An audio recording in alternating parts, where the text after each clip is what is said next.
Hello everyone, welcome back to My Hero Academia Podfics. This will be the continuation of Deku D.O. This will be part 12, chapter 13, entitled Great Expectations. Sakamata-senpai?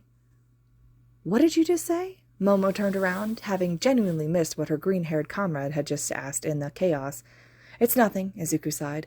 Part of him desperately wanted to go confront his former senpai to get some answers. Another part of him never wanted to speak to him again. Izuku had followed the man's hero career closely, as he did with all of the top pros, but when he was younger, he couldn't help the feelings of sadness and slight self-loathing when it welled up every time he saw a news article featuring his former friend. Had he not been good enough for the hero? Had Sakamata-senpai decided that Izuku was a useless, quirkless freak after all, and had been too nice to say anything? As Izuku aged and his sense of self-worth healed, that self-loathing turned to anger. He had been a child, it was not his fault, and the fact that Sakamata had abandoned a small child who idolized him, and who knew he had abandonment issues, was all kinds of fucked up. And yet, deep, deep down, a small part of Izuku hoped that there was some meaning behind it all, that Sakamata had a deeper reason which would justify the whole fiasco. Izuku knew that people were complicated. The Sakamata he knew was complicated, and he was a good hero. He wouldn't just... right? Anyways, Izuku began, I'm going to take these supplies back. We can't afford to get distracted now. The villain attack probably only means that we're going to get more patients. Right. I'm recalling one of the teams to protect the first aid station. Their medic will help you with treating patients. Keep me updated. Will do. Same to you. Izuku grabbed the crate of bandages and disinfectant and raced back to the medical tent. Deku, what's happening? Iwata explained, the moment that Izuku ducked into the tent. The terrorists were still here. Gang Orca and his sidekicks are playing the villains. Wait, seriously? He's my favorite hero. Izuku flinched at that. Not the time. We should expect an influx of patients. Creati is recalling a team to protect the medical tent, meaning that we'll get another pair of hands on deck soon. What's our status? We've managed to treat around half of our yellow tags. Scimitar gave pain meds to the red tags. Well, in theory, he didn't actually, since they're acting, but you get the point. Impressive. I was only gone for maybe 7 minutes. Tell me where you need me. Follow me. Patient is conscious, but with altered mental status, we suspect from some form of head trauma. They're clearly in pain, and they keep groaning and screaming. Right. Izuku followed Iwata to the patient in question, a young man around Izuku's age with fluffy tufts of brown hair. As soon as Izuku kneeled next to the patient, Iwata turned to go treat her own. Hi, my name is Deku, and I'm going to take care of you. Can you tell me your name? The patient simply moaned and rocked back and forth, crying. That's okay. Do you see my finger? I want you to follow it with your eyes. The patient's eyes were slightly unfocused, but did follow the finger. Great, thank you. However, Izuku, before he could move on to the next patient, the patient had slapped him hard in the chest. Izuku winced in pain, but otherwise didn't outwardly react. Izuku was fairly certain that he understood the situation now, but he needed to be sure. I'm going to need to look at your eyes. This may be bright. Izuku pulled his penlight from his pocket and flashed it into the patient's eyes. The patient reared back away from the light, but after a moment let Izuku look at his eyes. Pupils dilating normally. No sign of exterior wounds to the head, Izuku mumbled. Can I feel your head? The patient groaned, but shifted closer to Izuku. No tenderness or inflammation. All right, thank you. I noticed you're not wearing a medical bracelet. Do you have one that fell off? The patient started hitting themselves in the knee. Whoa, easy there. No bracelet then. Do you have a card? The patient froze and pulled a medical ID card from their back pocket. As suspected, patient name, Fuji Ken, diagnosis autism, nonverbal. Okay, thank you. From what I see here, everything is going to be okay. You're going to need to see a doctor at the hospital, but I don't immediately see anything life-threatening. Do you know JSL? Izuku sighed, and as he spoke, the patient's eyes snapped to Izuku's hands. I didn't think you'd notice, the patient sighed. The others didn't. Good job. Unfortunately, I'm not surprised. I know a good amount of people with intellectual and/or disabilities that are developmental, and you were showing all the classic signs of a meltdown, Izuku replied, continuing to sign as he did. Good job asking for my ID. I'd like it back, though. That's my real one. Oh, sorry. Here you go, Fuji-san. Izuku hurriedly returned the ID card. Don't worry. Now I assume you have other patients. Yes, here's a green tag. Please hold on to it. Could you go over there with the people with the green tags to wait? Sure. Hey, Deku. Izuku turned around to fake Yagahashi. The reinforcements are here. That girl working on the patient over there with Naginata strapped to her back is our new medic, hero named Vanguard Hero Lancer. Her quirk gives her supernatural aptitude towards pole arms. Nice, Izuku whistled, but before he could say anything else, his comm crackled to life. Deku, this is Creati. Do you copy? Over. This is Deku. Heard you loud and clear. Over. We need you on the field. Todoroki and a kid from Shiketsu are fighting each other instead of Gang Orca, and you're the only person who has a chance of getting through to Todoroki. Over. Shit, I'm on my way. Over and out. Izuku turned back towards Yagahashi. I'm needed on the field. Can you guys handle this? Sure thing. We should be fine now that we have some extra hands. Great. And without another word, Izuku charged one for all into his legs and sprinted off towards the battlefield. You think we're the same? Don't be ridiculous. You're a fool. I'm nothing like him, Todoroki growled. You and your father are the only heroes I can't accept. You don't deserve the title. Do you understand? Now move. Yaorashi launched an attack at Gang Orca at the same time as Todoroki, diverting Todoroki's flames towards Shindo, who was rescuing a civilian off to the side. Shindo had no time to react, but just as he was about to be incinerated, Izuku swooped in and pulled him out of the way. Damn it, are you insane? What the hell do you think you're doing? Izuku shouted at the two before crashing with Shindo a ways away. Todoroki's eyes widened. Sakamoto was enraged. The two brats in front of him were really arguing with each other instead of going after the villain right in front of them. It was a disgrace to the name of heroics. The kid with the wind quirk was the instigator, but Endeavor's son still carried a portion of the blame for rising to the bait, and not even attempting to resolve the argument or communicate. And then the flames were diverted, straight towards one of their allies. Sakamoto took in a deep breath, preparing to launch a sound wave to divert the course of the fire, but before he could, a green blur of lightning swooped in and pulled the kid out of the way. Damn it, are you insane? What the hell do you think you're doing? Izuku shouted at the two before crashing with Shindo a ways away. Sakamoto froze. That voice, the green hair, he would know it anywhere. Yet it couldn't be. After all, this hero student had a quirk, and Izuku was quirkless, but he couldn't help but wish... Never mind. Sakamoto shook himself out of his thoughts. The kid was safe, which was the most important thing, and he had a job to do. No more games, he growled, releasing the sound wave he had prepared. First, I'll stop the wind. The wave hit the kid with the wind quirk, blasting him away. Got him.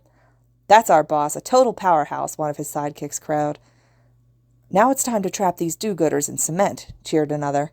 Okay, so Sakamoto would need to work with his sidekicks on their acting. They were somehow even cringier than actual villains, which, in its own way, was actually impressive.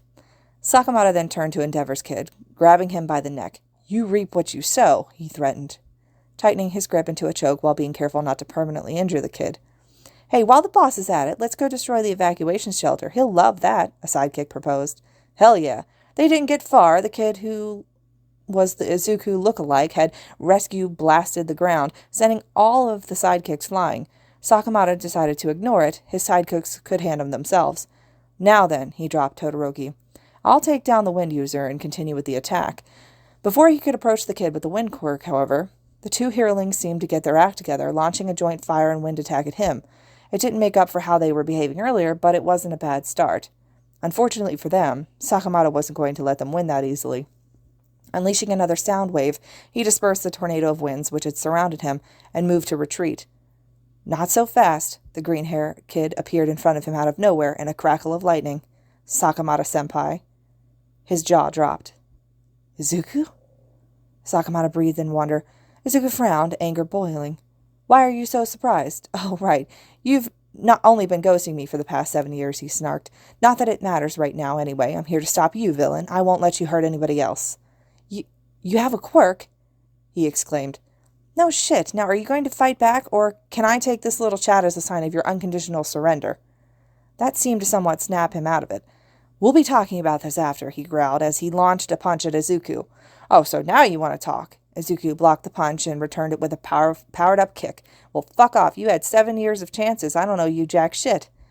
Sakamoto winced. Whether it was in pain from the kick or the verbal barb from Izuku, he wasn't sure. You're right. You don't owe me anything, but I do owe you an explanation if you're willing to hear it.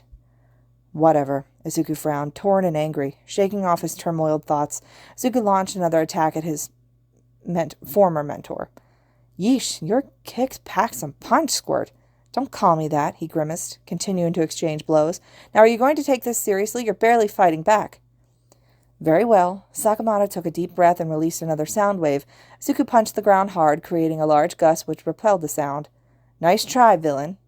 Izuku flicked a series of bullets at the hero that were made from air, which were similarly dodged. The two clashed together in an exchange of kicks and punches. Izuku tried his new special move, fingers crackling with one for all that he prodded at Sakamoto's pressure points. Ouch, that stings, he hissed, but he retained full motion of his arm. That should have immobilized your arms. Frickin' whale blubber, Zuko complained. Guess I'll have to up the power. Yeah, I'm gonna say no to that idea. Sakamata pushed Izuku away with another sound wave. That's what you think. Izuku couldn't help but fall into an ingrained pattern of banter with Sakamata. I'll have you know that I'm very persistent. I'm well aware, Sakamata said dryly. You've swindled me into buying Kazudon enough times. You know I was perpetually broke because of you. What can I say? I have a cute face. It was cuter before you were strong enough to kick me over a building. Now you're more scary than cute. Why, thank you. That wasn't a compliment. Yes, it was, Izuku smirked. Okay, maybe it was. A little. But it mostly wasn't a compliment. Whatever you say, Mr. Villain, sir. Are you two going to fight or just have this super awkward frenemy chat? Shoto suddenly interrupted. Both Izuku and Sakamata froze. Shoto-kun, you're up. Izuku's voice was decidedly higher pitched than usual. Yes. Right, then, you up to fighting this villain with me? Todoroki and I will take him together. Yaorashi suddenly dropped to the ground next to Todoroki. It's our fault you had to step in anyways. Shoto-kun? It's fine, Deku. We've got this. Go help Shindo bring the last stragglers to the medical tent. Right. With one last conflicted look at Sakamata, Izuku blasted off towards Shindo. Shindo-kun, what can I help with? We have 2 more civilians trapped under the rubble here. I managed to get one out, but the others are in deep, and I don't want to dare use my quirk for fear of injuring them further. Right. Izuku nodded firmly. Can you guard us while I remove the rubble? No problem. Izuku steeled himself and used One for All to lift a large piece of rubble off of the leg of a prone woman. Miss, my name is Deku. I'm here to rescue you. What's your name? Ami. Thanks, Ami-san. Do you think you can walk? The woman shook her head. She likely had a broken leg. All right, that's okay. Do you hurt anywhere else other than your leg? My shoulder and ribs hurt a little, but not bad. Okay, I'm going to get the last person out of the rubble and take you both to the medical tent. Can you wait here for a moment for me? Okay, she agreed quietly. Sir, this is Deku. I'm here to rescue you. Can you hear me? Izuku asked an older man that was pinned under a pile of rubble. The man just groaned. Okay, I'm going to get you out of here. Hold on. Izuku began removing the rubble, revealing a serious laceration across the man's stomach, gushing blood. Shit. Luckily, the patient didn't seem to be in shock. Okay, sir, I'm going to need to slow the bleeding before I can move you. Can you move your arms? Yeah. Okay. Izuku peeled the victim's shirt over his stomach and pulled his last gauze pad out from his pocket. I need you to hold this as hard as you can to your stomach. The man did as requested, while Izuku dug around his pockets for bandages. Damn it, I'm all out of bandages. I have to improvise. Izuku activated 1% of his quirk and tore the sleeves off of his hero costume, which he further ripped into long strips which he used to secure the dressing around the wound. Ready? Shindo asked. Yeah, can the civilian you rescued walk? Yes. All right, I'm going to rush this man back to the clinic. Can you carry Ami? And I'll be back to help as soon as I drop him off. Sure. Izuku gave Shindo a tired grin before picking up his patient bridal style and blasting off towards the medical tent. I've got a priority 1 yellow tag, Izuku shouted as he bursted into the tent. Major abdominal bleed. On it, Yagahashi rushed over with a stretcher. I can't stay. There's 2 more civilians to transport. Don't worry, we've got this. Great, thanks. Izuku spun around and made a beeline for Shindo, Ami, and the 3rd civilian. That was fast. Shindo raised an eyebrow in surprise. It's a helpful application of my quirk. I hate to admit this, but you're faster than me, and time is of the essence here. Do you think you can carry them both? No problem, Izuku agreed easily. What's your name? He asked the 3rd civilian, a teenage boy. Ray. All right, Ray, can you climb onto my back piggyback style? Yeah, all right. Once Amuro was secured with Ray on, Izuku accepted Ami from Shindo's arms. I'm going to go look for others. Sounds good. I'll probably stay at the medical tent. They're overrun. No worries. See you on the flip side. Yeah, I see you. You guys ready? Yep. No, I don't think I ever will be, Ami stuttered. Scared of heights? No, scared of falling. Don't worry. I promise I won't let anything happen to you. Just close your eyes and hold onto my neck tightly, okay? Yeah. All right, here we go. And Izuku took off once more. He had barely reached the medical tent when the overhead speakers cracked to life. A loud sound, like a foghorn, was blaring. Oh, yeah, so at this time, Mara's drawling voice began, all the HUC members who were deployed have been rescued from the disaster zone. It may seem anticlimactic, but with this, the provisional licensing exam has officially been completed. After we tally the scores, we'll announce the results here in the arena. Anyone injured should go to the infirmary. The rest of you are free to change your clothes and wait wherever you'd like. I guess you 2 are the last ones, huh? Izuku smiled at the pair he was holding brightly. You can put us down. We're not actually injured, you know. Huh? Oh, right. Izuku hastily set them down. Sorry. No worries. You did good, kid. They slapped him on the back. Izuku's eyes widened at the complete 180 in personality. Wow, you're really talented actors. Thanks. You're a talented hero. Izuku blushed cherry red. Thanks. Anyways, it was nice to meet you. I'm going to go change into regular clothes. So how do you think you did? Oh, okay, I think. I wasn't perfect by any stretch, but it wasn't awful either. Are you kidding? I did amazing. You suck. The HUC lady was yelling at you and everything. Shut up. It's not like you did any better. Izuku let the din of the locker room chatter wash over him as he quickly changed into a pair of sweats. Hey, Izuku. Izuku spun around to face Zero. Aizawa wants to see all of 1A in the waiting area. Right, thanks. I'll be right there. See ya. Izuku finished pulling on his oversized gray sweatshirt over his head and made his way to meet his classmates. Mito-kun, Mina sighed as he approached. Why does your sweatshirt say pants? Isn't it hilarious? No, I can't even express the magnitude of crime against fashion that I'm seeing before me. It's not that bad, he pouted. It really is, Hagakure agreed. The only person I know who has worse fashion sense than you is Todoroki, Momo added on. Hey, what is this? Pick on Izuku Day? I think Todoroki-kun's clothes are nice, Mina frowned, ignoring Izuku's protests.